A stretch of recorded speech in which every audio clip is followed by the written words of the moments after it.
Hey guys, welcome back to my channel. ಎಲ್ಲರೂ ಹೇಗಿದ್ದೀರಾ? Hope ಎಲ್ಲರೂ ಚೆನ್ನಾಗಿದ್ದೀರಾ ಅಂತ ಅಂದ್ಕೊಂಡಿದ್ದೀನಿ. ನಾನು ವರಮಹಾಲಕ್ಷ್ಮಿ ಹಬ್ಬಕ್ಕೆ ಡೆಕೋರೇಷನ್ ಮಾಡೋಣ ಅಂತ ಹೇಳಿ ಗೋಧಿ ಪೈರನ್ನ ಬೆಳೆಸೋಕ್ಕೆ ಕೆಲವೊಂದು ಪ್ರಿಪರೇಷನ್ನ ಮಾಡ್ಕೊಂಡಿದ್ದೀನಿ. ನೀವು ನೋಡ್ತಾ ಇದ್ದೀರಲ್ವಾ, ಈ ಗೋಧಿ ಕಾಳನ್ನು ನಾನು 24 hours ನೆನೆಸಿ 1.5 ದಿನ ಮೊಳಕೆ ಕಟ್ಟಿದಂತಹ ಗೋಧಿ ಕಾಳು. ನೀವು ನೋಡ್ತಾ ಇರ್ಬೋದು, ಸಣ್ಣದಾಗಿ ಮೊಳಕೆ ಕೂಡ ಬಂದಿದೆ. ಇವತ್ತು ನಾನು ಇದನ್ನು ಪಾಟ್ಗೆ ಹಾಕ್ತಾ ಇದ್ದೀನಿ, ಹಾಗಾಗಿ ವಿಡಿಯೋನ ಮಾಡ್ಕೋತಾ ಇದ್ದೀನಿ. ಸೊ ನಾನು ಇದನ್ನು ಫಸ್ಟ್ ಟೈಮ್ ಮಾಡ್ತಾ ಇರೋದು, ನಿಜವಾಗ್ಲೂ ಗೊತ್ತಿಲ್ಲ ಹೇಗೆ ಬರುತ್ತೋ ಏನೋ ಅಂತ.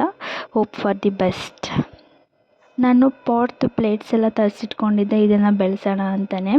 ಸೊ ಇವಾಗ ಎಲ್ಲದಕ್ಕೂ ಮಣ್ಣೆಲ್ಲ ಹಾಕಿ ಇಟ್ಕೊಂಡಿದ್ದೀನಿ. ಸೊ ಇವಾಗ ಇದಕ್ಕೆ ಮೊಳಕೆ ಬಂದಿರುವಂತಹ ಗೋಧಿನ ಯಾವ ಥರ ಹಾಕ್ತೀನಿ ಅಂತ ನಿಮಗೂ ಕೂಡ ತೋರಿಸ್ತೀನಿ, ಬನ್ನಿ.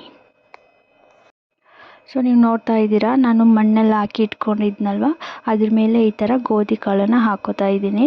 ಸೊ ಗೊತ್ತಿಲ್ಲ, ಸ್ವಲ್ಪ ಬಿಡಿಯಾಗಿ ಹಾಕ್ಕೋಬೇಕು ಅಂತ ಹೇಳ್ತಾ ಇದ್ರು ಮನೇಲಿ. ನನಗೂ ಕೂಡ ಗೊತ್ತಿಲ್ಲ, ಫಸ್ಟ್ ಟೈಮ್ ಮಾಡ್ತಾ ಇರೋದಲ್ವ, ಹಾಗಾಗಿ ನಾನು ಸ್ವಲ್ಪ ಜಾಸ್ತಿನೇ ಹಾಕೋತಾ ಇದ್ದೀನಿ, ಚೆನ್ನಾಗಿ ಬೆಳೀಲಿ ಅಂತ ಹೇಳಿ. ನೀಟಾಗಿ ಈ ಥರ ಎಲ್ಲ ಕಡೆ ನಾವು ಹಾಕ್ಕೋಬೇಕಾಗುತ್ತೆ.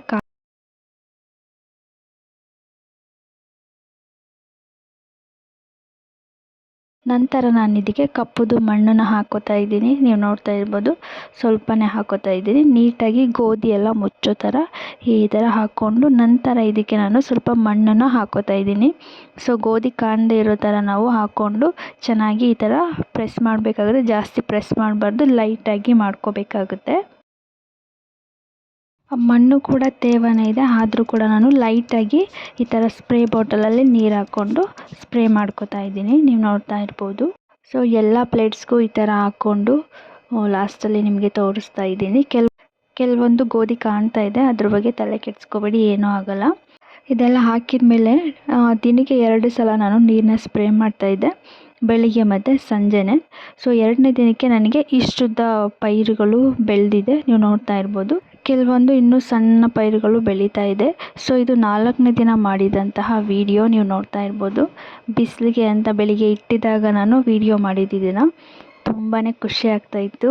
ಫಸ್ಟ್ ಟೈಮ್ ಟ್ರೈ ಮಾಡಿದ್ರೂ ಏನೋ ಒಂಥರ ಬೆಸ್ಟ್ ರಿಸಲ್ಟ್ ಬಂತು ಅಂತಲೇ ಅನಿಸ್ತು. ಹಾಗೆಯೇ ಯಾರೆಲ್ಲ ವರಮಹಾಲಕ್ಷ್ಮಿ ಹಬ್ಬಕ್ಕೆ ಇದೇ ಥರ ಗೋಧಿ ಪೈರನ್ನು ಬೆಳೆಸಿದ್ದೀರಾ, ನಿಮ್ಮ ಮನೇಲಿ ಹೇಗೆ ಬಂದಿದೆ ಅಂತ ಕಾಮೆಂಟ್ ಮಾಡಿ, ಓಕೆನಾ?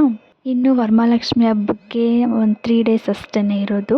ಅಲ್ಲಿವರೆಗೂ ಇದು ಇನ್ನೂ ಎಷ್ಟುದ್ದ ಬೆಳೆದಿರುತ್ತೆ, ನಾನು ಹೇಗೆ ಡೆಕೋರೇಷನ್ ಮಾಡಿರ್ತೀನಿ ಅನ್ನೋದನ್ನು ನೆಕ್ಸ್ಟ್ ವಿಡಿಯೋದಲ್ಲಿ ನಿಮಗೆ ತೋರಿಸ್ಕೊಡ್ತೀನಿ, ಓಕೆನಾ? ಈ ವಿಡಿಯೋ ಇಷ್ಟ ಆಗಿದ್ದರೆ ಲೈಕ್ ಮಾಡಿ, ಶೇರ್ ಮಾಡಿ, ಕಾಮೆಂಟ್ ಮಾಡಿ, ಹಾಗೆಯೇ ನನ್ನ ಚಾನಲ್ನ ಸಬ್ಸ್ಕ್ರೈಬ್ ಮಾಡ್ಕೊಳ್ಳಿ.